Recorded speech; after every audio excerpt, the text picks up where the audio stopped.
Olympian पहलवान विनेश फोगाट ने आंदोलन के 200 दिन पूरे होने पर 31 अगस्त को शंभू सीमा पर किसानों के विरोध स्थल का दौरा किया। आगामी हरियाणा चुनाव के लिए कांग्रेस में शामिल होने की अटकलों को संबोधित करते हुए विनेश फोगाट ने स्पष्ट किया है कि वह एक एथलीट है और उन्हें राज्य चुनाव की चिंता नहीं है, क्योंकि वह पूरे देश का प्रतिनिधित्व करती हैं। उन्होंने आगे इस बात पर जोर दिया कि किसानों के मुद्दों को हल करना सरकार की सर्वोच्च प्राथमिकता होनी चाहिए। मैं इस पर नहीं बोलूंगी, मैं राजनीति के बारे में बात नहीं करूंगी।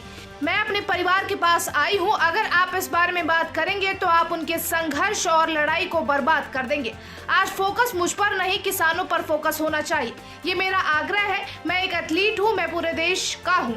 किस राज्य में चुनाव हो रहा है इससे मेरा कोई लेना देना नहीं है। मैं बस इतना जानती हूं कि मेरा देश पीड़ित है, किसान संकट में है, उनके मुद्दों का समाधान होना चाहिए और इसे हल करना सरकार की पहली प्राथमिकता होनी चाहिए। विनेश फोगाट ने कहा, ओलंपिक कुश्ती फाइनल से आयोग ठहराए जाने और विवाद पर विनेश फोगाट कहती हैं, अगर आप कर सकते हैं तो आज किसानों के संघर्ष पर अधिक ध्यान केंद्रित करें।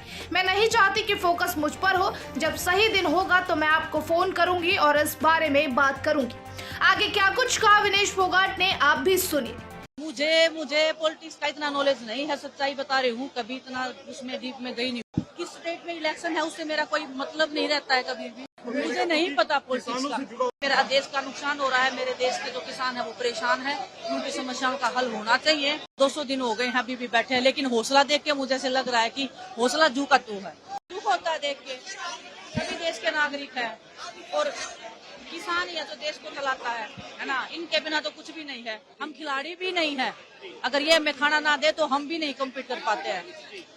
तो बस लाचारी महसूस होती है कई बार कि हम कुछ कर नहीं पाते हैं। हम देश को रिप्रेजेंट करते इतने बड़े बड़े लेवल पे, लेकिन अपने परिवार को दुखी देख के हम कुछ कर नहीं पाते हैं। तो बस सरकार से यही निवेदन है कि सुनना चाहिए। जैसे आपने पिछली बार अपनी गलती मानी थी, आपने माना था कि कुछ गलत हुआ है, उसके बाद आपने जो वादे किए थे वो पूरे करने चाहिए। और ऐसे मतलब हमारा देश ऐसे उन्नति नहीं करेगा। अगर हमारे अपने लोग ऐसे सड़कों पे बैठे रहेंगे तो देश को भी नुकसान होता है इस चीज से। आपको लगता है कि 200 दिन कैसे पूरे हो गए, लगातार किसान मांग कर रहे हैं अपनी मांगों की बात कर रहे हैं, अभी तक इनकी मांगों को सुना भी नहीं गया, गौर भी नहीं किया। वही बहुत दुख की बात है। वही बहुत दुख की बात है कि 200 दिन हो गए हैं अभी भी बैठे हैं, लेकिन हौसला देख के मुझे ऐसे लग रहा है कि हौसला जू का तू है ना। जब लंबा कोई आंदोलन चलता है तो लोगों में एक उम्मीद टूटने लग जाती है, क्योंकि हम ऐसी जगह से निकले। जब हम दिल्ली में बैठे थे तो हमारे भी हौसले ऐसे होते था कि पता नहीं कब मानेंगे, है ना। लेकिन हौसला देख के ऐसे लग रहा है कि आज पहला ही दिन है। हमारे परिवार को लड़ना आ गया है। शायद उनको पता लग गया है कि अगर उनको अपना हक चाहिए तो मेरे ख्याल से उनको सड़क पे आना पड़ेगा, उनको लड़ना पड़ेगा। और इन्हीं से देख के हमें भी मतलब बहुत हौसला मिला था कि हमें लड़ना सिखाया था, अपने हकों के लिए लड़ना सिखाया था, सच्चाई के लिए बोलना सिखाया था। तो बस मैं शुक्रगुजार हूँ परमात्मा की कि ऐसे परिवार में जन्म दिया उन्होंने, ऐसा मौका दिया मुझे कि इस परिवार को मैं जानूं, इस परिवार के दुख में सुख में हिस्सेदारी बनी रही मेरी। तो बस वही है कि विधानसभा चुनाव भी है हरियाणा में, सर मैं जो चल रहा है उसका असर सीधे तौर पर मुझे नहीं पता पॉलिटिक्स का। जुड़ा हुआ मुद्दा है। मुझे पॉलिटिक्स का इतना नॉलेज नहीं है, सच्चाई बता रही हूँ। कभी इतना उसमें डीप में गई नहीं हूँ। आप खेलों की पूछोगी तो मैं बता सकती हूँ, लेकिन हर जगह पे किसान है ना। वो अगर नाराज है तो आपको वो खिलाड़ियों पे भी नुकसान होता है। अगर वो हमें खाना नहीं देंगे, मैं वही बोल रही हूँ, अगर वो हमें खाना नहीं देंगे तो हम कैसे कॉम्पीट करेंगे।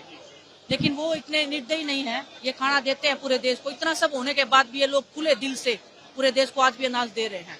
ये चाहे तो सब कुछ बंद कर सकते हैं देश का, लेकिन बड़ा दिल है इनका बहुत ज्यादा, और सरकार को भी बड़ा दिल दिखाना चाहिए इस मामले में। Bureau report, TV7 Bharat.